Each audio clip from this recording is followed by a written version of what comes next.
Hey, all my Crimsonites, and welcome to the Crimson Cure channel, where we embrace our femininity, increase our womanly value, and celebrate our brothers. So join me on our feminine journey to learn, heal, and grow.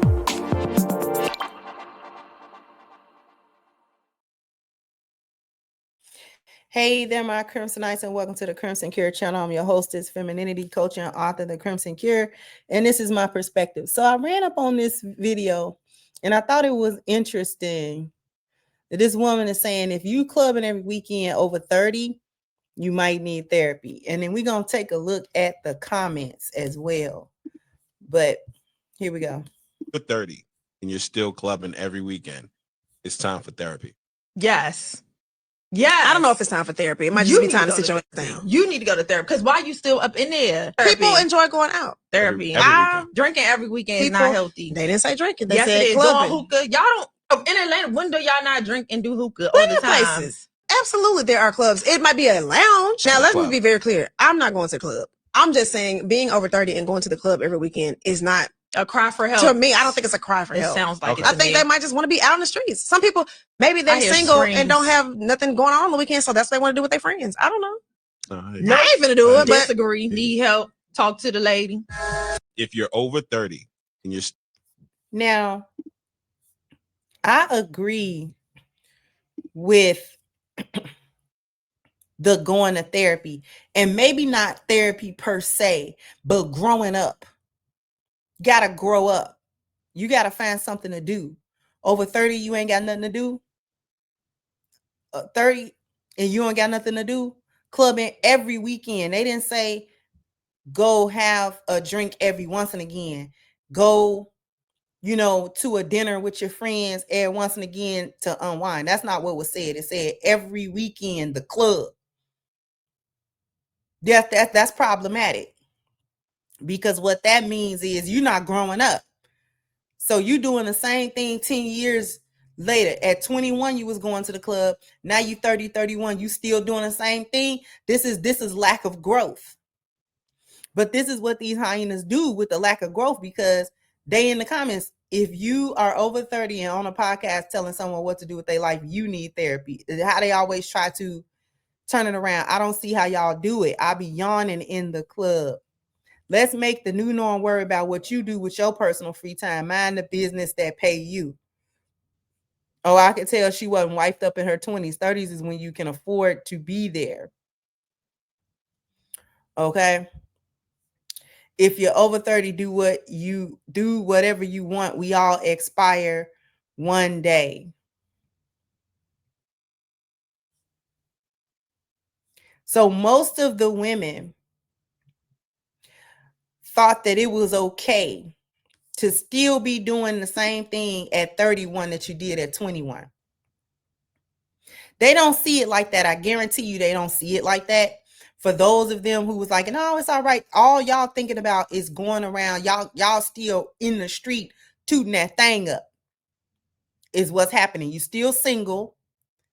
You haven't, and you're single. Mainly, a lot of y'all are still single because you haven't grown up, because you haven't figured nothing out. You haven't found yourself. You have not reflected on anything. You still want to do the same thing. 18, no matter what decade you in, you still want to do the same thing. This is a high indicator of lack of growth. And also, not only is it a lack of growth, that means so much. That covers a lot of ground, actually. When we say that you're not growing, that means no spiritual growth. That means no emotional or mental growth. And then you call yourself want to be in a serious relationship, but how can you be? You have not grown up from your teenage years. This goes back to what Sister Shahrazad Ali said before a long time ago, that many of them do not come past teenage, 14, 15 years old. And unfortunately, that's the truth. Because it takes some type of spiritual awakening to make you emotionally grow so that you can learn lessons and you become a different person. You're supposed to change. As you get older, you're supposed to change, not just your birthday. You're not just supposed to chronologically become older. You're supposed to mentally, emotionally, spiritually become more mature. But these chicks don't engage in anything that's gonna force that maturity. This is largely rooted in not taking accountability for anything. Because when you're not wrong, when you're the victim, excuse me, when you're the victim all the time,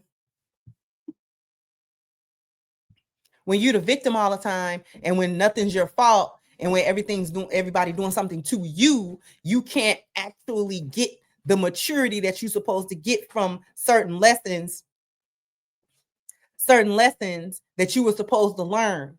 Everything is not somebody else's fault. You were wrong in some of them situations.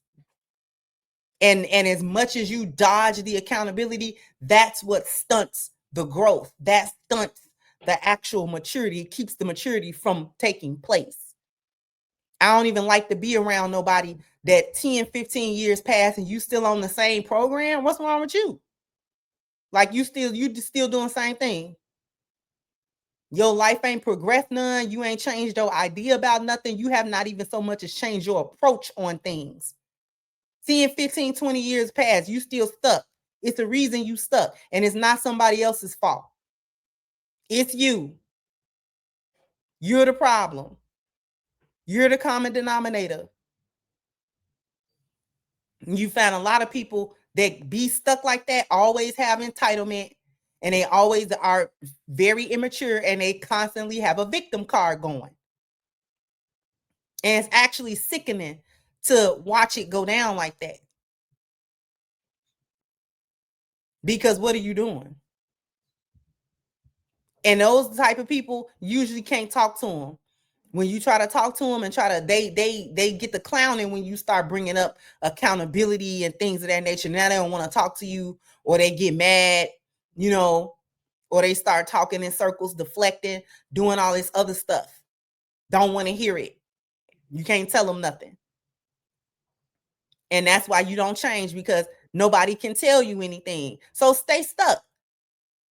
If nobody can tell you nothing, I certainly don't want to hear you complain. Because you complain, and then when somebody brings solutions, somebody bring the answer and say, this is, maybe you should do it like this, blah, blah, blah, blah, so that you could get a better result. Now you think of 50,000 reasons why you can't do it like that. So shut up. Be quiet. Nobody wants to hear the complaints. And these women be 30-something years old. Man, I can't find no good man. He ain't in the club. Just like we be telling the guys, the good girls is not in the club tooting their booty up with the hoes. They not. You looking for your wife in the club and then trying to figure out why the chicks that you get out the club do you dirty. Because what? What are you really doing? Setting yourself up for a failure.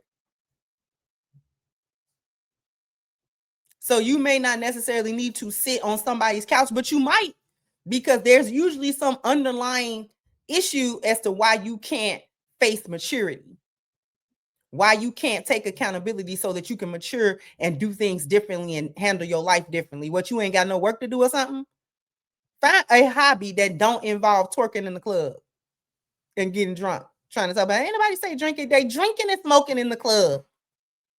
They ain't doing Bible study. They in there smoking and drinking. Like, what are we saying?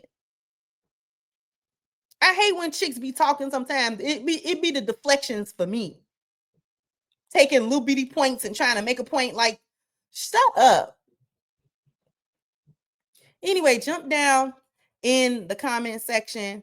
Let me know what you think. Like, share, subscribe to the channel if you have not. Once again, I'm your host, it's the Crimson Cure. This is my perspective. Bye-bye, Crimsonites.